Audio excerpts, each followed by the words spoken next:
Nah iya Mbak, kesadaran seperti ini kan ini menjadi apa ya, bisa dikatakan rahasia paling dalam orang Nusantara gitu, bahkan bahwasanya Nusantara ini menjadi rebutan dunia, bisa dikatakan prima dona dunia gitu.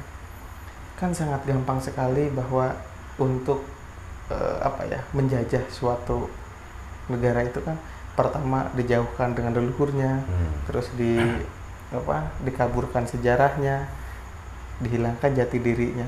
Nah itu kan satu paket dengan apa yang Mbah jelaskan tadi. Apa bisa dikatakan juga orang Jawa sekarang, mungkin nggak semua gitu kan Mbah, tapi ya kita bisa melihat faktanya sekarang, andap asor, unggah-ungguh itu saya kira sudah sedikit orang Jawa sendiri melaksanakan gitu, malah arogan dan lain-lain gitu. Nah ini semua karena apa? Ya karena orang Jawa itu dikenalkan dengan agama-agama yang tidak jelas arahnya. Gitu. Makanya kami orang Nusantara, terutama orang Jawa, sebenarnya kami tidak butuh agama. Ya, kami orang Nusantara, kami orang Jawa, sebenarnya tidak butuh dengan ajaran Tuhan. Masalahnya apa? Kami sudah beragama dan kami sudah bertuhan. Gitu loh. Maka dengan diajarkan agama yang dari luar Jawa dan dikenalkan Tuhan yang tidak sama dengan Tuhan orang Jawa, terjadilah seperti ini.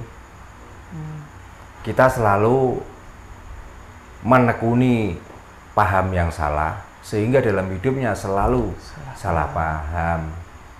Nah itu, makanya tidak sedikit orang yang sudah katanya belajar dalam agama, sudah paham tentang agama, begitu ditanya apa jawabannya? Kelengah-kelengo, mentok, nanti wallahu a'lam. Ini bukan jawaban orang yang beragama. Orang itu kalau sudah ada kata-kata Tuhan atau ada kata-kata Gusti, bagi orang-orang yang sudah mengenal Tuhan, kepengen tahu siapa orangnya, pasti merunduk dan langsung berangan-angan. Gitu. Tapi begitu dengar Tuhan, kok kepalanya semakin denger, ya, semakin menunjukkan kegaramannya. Berarti dia tidak tahu Tuhan sama sekali. Makanya kalau membicarakan tentang Tuhan itu sangat sulit sebenarnya. Tapi bagi orang Jawa tidak ada yang sulit, mudah sekali. Jadi tanda-tanda orang yang bertuhan itu dilihat dari penampilannya, dilihat dari tutur sapanya, dilihat dari pokoknya dari ati lan pakartine, cara berpikirnya. Gitu. Kalau masih berpikir dengan angan-angan, berarti mereka masih jauh dengan Tuhan. Gitu. Makanya saya kan sering ngomong, untuk melihat Tuhan itu nggak perlu kita itu membayangkan yang gaib, keluar gitu. Tidak perlu membayangkan setelah ini, karena Tuhan itu saat ini, di sini, dan sekarang. Itu Tuhan. Maka bagaimana caranya untuk melihat Tuhan? Kita nggak perlu memakai metode yang ruwet. Kita melihat selambu, setelah tertiup oleh angin, dia bergerak-gerak. Itu sudah tahu Tuhan kok. Sudah tahu kebenaran kok. Gitu loh. Tanpa ada angin, lalu selambu itu bergerak-gerak, malah menakutkan. Nah, kita melihat daun warna hijau. Ya. Kita tanya pada diri kita sendiri, apa yang menyebabkan daun itu bisa hijau? Dan warna hijau ini setelah nanti dikatakan tua atau kering, kenapa dia berubah? Sudah menemukan Tuhan kok. Apalagi saat daun itu diterpa oleh angin dan bergerak-gerak, kita sudah bisa menemukan Tuhan secara langsung. Melihat alam ini dengan bentuknya, ya, alam ini seperti ini, dan ternyata alam yang kita bayangkan tuh tentang keindahannya dan lain sebagainya, ternyata tidak semua alam itu indah. Nah, gitu. Kita mengagumkan batu itu keras. Ya. Seolah-olah dengan tenaga kita sendiri untuk memecahkan batu itu sulit, kita memakai alat. Berarti sudah menemukan Tuhan, toh? Gitu. Tapi kalau kita terpaku dengan bentuk batu itu, lalu dengan tangan kita, kekuatan kita untuk memecahkan, tangeh lamun, jauh dari angan-angan. Lah, maka Tuhan yang diajarkan di sini itu Tuhan yang tangeh lamun itu, yang sulit untuk dijangkau. Jadi kita itu mempercayai sesuatu yang tidak jelas. Tidak jelas itu. Nah, makanya supaya kita itu enggak terlalu kesasar atau kita itu tersesat ya. Tersesat dengan ketidakpahaman itu, maka kalau khusus orang Nusantara dan orang Jawa, kembalilah ke ajaran leluhur. Belajarlah dengan apa yang pernah diajarkan oleh leluhur ini, supaya kita itu enggak kejauhan tersesat kita. Gitu. Jadi kita tidak perlu membayangkan besok, tapi yang kita bayangkan hari ini, saat ini, dan di sini. Itu yang penting. Karena di dalam agama pun juga ada salah satu ayat yang mengatakan untuk mencari kebahagiaan yang namanya surga dan lain sebagainya, itu selagi masih ada langit dan bumi. Berarti di mana? Ya di sini saat ini, gitu. Dan hari ini. Untuk hari besok bagaimana? Kita melalui proses tidur dulu. Ngapain kita bayangin? Kita nggak perlu bayangin, cuman merencanakan tentang besok. Itu. Kita belum pergi sudah bayangin tempatnya seperti ini, indahnya seperti ini. Yang kita bayangin tentang besok. Percuma, kita lewati tidur dulu. Setelah ketemu besok baru kita ke sana. Gitu. Jadi kita itu nggak terlalu terlalu dibayang-bayangi, ya terbayang-bayang hal yang indah itu. Tapi kenyataannya siapa tahu nanti malam tidur tiba-tiba besok kita sudah nggak hidup. Wah, menyakitkan ya Pak. Nah, kan begitu. Ya, kita bayangin tentang rencana kita itu, tentang bayangan kita itu, begitu besok sudah tiba-tiba ada tetangga kita mati. Iya. Tiba-tiba alat transportasi yang akan kita bawa ke sana ada masalah. Terus bagaimana? Iya. Gitu. Makanya kalau membicarakan tentang besok, ayo kita tidur dulu. Supaya apa? Supaya kita tuh lebih tenang, lebih tentram. Kita tuh lebih menikmati hidup ini.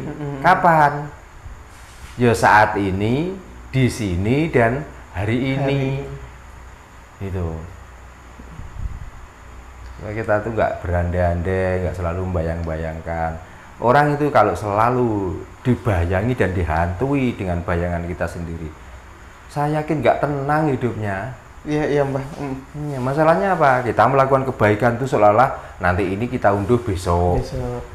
Kita nggak berani melakukan kejahatan saat ini karena takut besok mau diancam. Nah, berarti kan berani melakukan kebaikan itu karena ada imbalan, takut melakukan kejahatan karena ada siksaan. Pertanyaannya, nalarmu sebagai manusia itu kemana? Kok tiba-tiba berani karena bayaran? Takut karena siksaan. Sebenarnya kan nggak gitu. Ya kita melakukan kebaikan karena kita bisa, mumpung mumpung belum ketemu nanti malam tidur. Gitu. Kita takut melakukan itu, melakukan kejahatan, tidak karena takut ancaman nanti. Tapi bagaimana kalau saya itu mendolimi orang, terus saya kok mendolimi orang? Bagaimana perasaan orang yang saya sakiti itu? Coba kalau berpikir begitu. Jadi kita itu nggak takut karena ancaman, kita tidak berani karena bayaran. Nah itulah Tuhan, itulah satuhu, itulah kebenaran. Gitu. Nah begitulah cara menyembah Tuhan untuk orang Jawa. Iya Mbak. Saya hampir gak bisa berkata-kata Mbak. Soalnya apa ya, itu kesadaran yang nggak entah gimana ya Mbak. Kayak orang-orang yang bisa dikatakan yang sudah, yang mungkin di Sunda sendiri kan Mbah, ada beberapa tingkatan orang yang sudah mengalami fenomena seperti yang Mbah sampaikan, itu kan bisa disebut kahyangan gitu ya, menjadi apa, manusia yang sejatinya manusia gitu, bukan orang tapi udah menjadi manusia. Bener gitu. Nah, itu dalam proses mencapai ke situ gitu Mbah, apakah tahapannya, ada tahapannya gitu? Mungkin nih tadi Mbah sampaikan kan Ati-Lati dan Pakarti gitu. Nah, untuk kan kita itu harus apa ya, harus mengaplikasikan dalam hidup gitu Mbah. Untuk memulainya itu dari hal kecil saja. Itu dari hal kecil saja, kita makan saja sudah bisa tuh Sal, untuk mencapai tahapan itu. Jadi kita nggak perlu, wah karena kita itu orang biasa kita harus syariat dulu, lalu setelah syariat nanti paham marifat, torekot, setelah torekot nanti kita marifat, hakikat, setelah hakikat kita marifat. Kelamaan ya, kita dari syariat itu akan torekot, torekot nanti akan hakikat, hakikat akan marifat. Setelah kita memahami tentang hidup kita sendiri, apa yang kita kerjakan dan apa yang kita rasakan. Jadi kalau ditanya apakah itu perlu tahapan, ya memang ada tahapan. Karena tidak paham maka carilah guru untuk memahamkan itu. Setelah dipahamkan, lakukanlah. Tapi sebenarnya kita nggak berguru saja, tidak mencari pembimbing. Masa namanya manusia punya rasa di saat makan sesuatu, mengunyah? Apakah kamu tidak menemukan ilmu coba? Wah iya. Kenapa rasa asin dengan rasa manis rupanya tidak ada, kok kita bisa membedakan? Kok nggak menemukan ilmu? Berarti niat kamu makan tuh memakai nafsu, tidak memakai rasa. Gitu loh. Kita jalan aja, coba bayangkan. Apakah kita memegang remote? Enggak. Tapi kenapa dengan angan-angan saja bisa menyetir diri kita untuk mengarahkan jalan kita? Maka kenalilah dirimu, maka kamu akan mengenali Tuhan. Jadi sebenarnya Tuhan itu wis kasali rono jiwa rogo. Nah kita karena masih tertutup tirai. Apa yang menyebabkan tutup tirai? Karena kita dikenalkan Tuhan lain dan diajarkan agama lain. Gitu loh. Padahal agama kita sudah mengajarkan sesuatu yang sangat luar biasa, kita abaikan. Ya. Gitu. Nah itu masalahnya. Maka apakah tingkatannya bagaimana? Apakah puasa? Untuk apa puasa? Malah kalau kita itu kebanyakan puasa, kita menyiksa diri. Satu, ya, kita merusak organ tubuh kita sendiri. Lah orang-orang terdahulu kok puasa? Puasa itu bukan karena menghindari makan dan minum. Memang tidak ada yang dimakan, tidak ada yang diminum kok. Akhirnya karena tidak ada yang makan, yang diminum, akhirnya rasanya diperkuat dalam dirinya. Maka dia akan timbullah ilmu kesaktian. Karena apa? Dia menerima dengan keadaan seperti itu. Sadar. Tapi bukan mengada-ada supaya melewati keadaannya seperti itu, bukan. Lah orang puasa itu sengaja untuk membuat keadaan seperti itu kok. Iya. Orang tirakat juga begitu. Dengan banyak melek tanpa mengenali diri, tanpa tahu tentang zat, sifat, asma dan afalnya Tuhan. Cuman dapatnya apa? Ngantuk. Percuma gitu. Nah orang ngantuk itu banyak halu.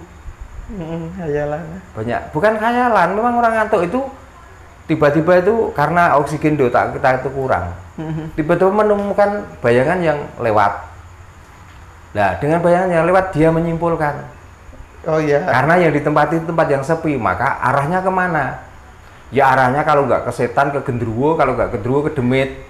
Kalau nggak ke demit ngomong danyang. Gitu. Iya. Karena apa? Dia tuh nggak paham pada dirinya sendiri. Gitu loh. Terus orang yang banyak melek, yang melek itu tanpa memahami tentang dirinya sendiri, apa yang terbiasa terdengar di telinganya, nanti di saat dia kebanyakan melek, kebanyakan tirakat, suara itu juga akan masuk dengan sendirinya. padahal tidak ada suara itu. Suara. Jadi bayangan-bayangan masa lalu itu akan masuk pada pendengaran kita yang tanpa ada suara yang asli. Penglihatan juga begitu, penciuman juga begitu, perkataan juga seperti itu. Jadi boleh kita tuh tirakat melek boleh, tapi kita tuh angan-angan apa yang ada dalam tubuh kita ini loh. Jangan keluar. Jangan keluar ke halal sing aneh. Kita boleh mengurangi makan supaya lapar. Artinya apa? Mengetuk hati kita. Oh, lapar tuh rasanya begini ya. Jadi begitu nanti tahu atau melihat orang yang kelaparan, kita tuh cepat-cepat membantu karena apa? Rasanya lapar tuh gak enak. Gitu loh. Gak ada melaparkan perut itu jadi sakti, gak ada. Apalagi melaparkan perut itu masuk surga. Iya. Beda lagi dengan kalau laparnya perut itu mengetuk hati kita supaya kita menjadi orang yang dermawan. Mungkin bisa masuk surga itu. Iya. Tapi kalau kita sudah melaparkan perut, terus kita tuh menahan ngantuk, sifat kita masih adigang, adigo, adiguno, dan kita masih merasa suci sendiri, orang lain itu salah, jauh dari harapan surga, malah kebanyakan menemukan neraka. Maka berhati-hatilah orang yang melaksanakan puasa tanpa tahu hakikatnya puasa, percuma. Ya mungkin ya Mbah, ini tuh saya simpulkan sendiri dengan keterangan ilmu Jawa itu kan kitab yang tidak tertulis gitu. Ya makanya dinamakan kitab teles. Iya. Kitab teles itu bisa menyampaikan sesuatu, apapun bisa itu ya. tumbuh. Gitu. Kalau kitab kering, kitab garing itu tertulis. Membaca tulisan tanpa kita paham dan bisa menjabarkan, ya akhirnya apa? Ya cuman bisa membaca tulisan. Itu. Iya. Prakteknya gimana? Ya tetap kering. Gitu loh. Iya Mak, ya fakta ya, data itu ada gitu kan Mak. Zaman sekarang bahwa tafsiran dulu yang diyakini kan sudah mulai dimodernisasi, dirubah. Berarti kan itu suatu fakta bahwa ya Mbah sendiri bilang itu tuh zaman itu gitu kan. Zaman sekarang ya. Tapi kan dengan apa kitab teles ini, apa yang ditemukan sekarang itu kita menemukan. Ya, apa yang ditemukan dan apa yang kita ketemui dan kita lihat sekarang, ya ini yang perlu kita kerjakan. Bukan katanya. Bukan gitu. Katanya, dan tidak harus meniru masa lalu. Iya. Tidak perlu. Jadi sebenarnya kalau dibilang sulit untuk menemukan Tuhan, itu ya nggak sulit. Tapi kalau alah Tuhan itu mudah, sebenarnya juga nggak mudah. Iya. Ya bagaimana cara menemukan? Ya dengan olah rasa. Caranya bagaimana? Ngudoroso. Bukalah semua penutup pada organ tubuh kita. Kenalilah satu persatu. Dan setiap satu persatu fungsinya masing-masing. Nah dari fungsi masing-masing itulah menjadi satu hidup. Jadi satu kesatuan manusia. Itu satu itulah Tuhan. Gitu loh. Maka kita sembah artinya apa? Kita fungsikan masing-masing. Itu namanya menyembah. Ya. Kalau menyembah memakai budaya ritual, tidak akan menemukan sama sekali. Ya, gitu. Ya, bisa dikatakan itu hanya sekedar apa ya? Ya simbol doang mungkin ya tanpa memahami. Ya sebenarnya dari agama pun sudah benar ya, dikatakan tokoh ini dulu perbuatan seperti ini dan begini, pada akhirnya apa yang diunduh ya. Oh berarti tokoh yang ini karena dia berbuat salah, berbuat mungkar, maka mati pun tidak terhormat. Kalau yang ini melakukan kebaikan, maka dia menemukan kenikmatan yang dinamakan surga. Itu simbolis saja.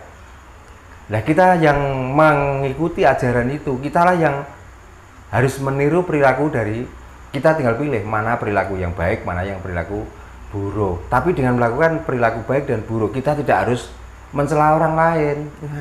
Kita tidak harus menyalah-nyalahkan orang lain. Karena setiap orang lain itu mempunyai kepercayaan masing-masing. Maka janganlah paksa kita itu satu kepercayaan, satu keyakinan. Karena beda manusia, beda rasa. Gitu loh. Bisa ukurannya manis berapa, gula berapa sendok, saya sendiri berapa ya? Tetap nggak bisa. Tapi dua-duanya kalau itu di gula itu dicampurkan dengan kopi, pasti namanya minum kopi, nggak minum gula. Gitu.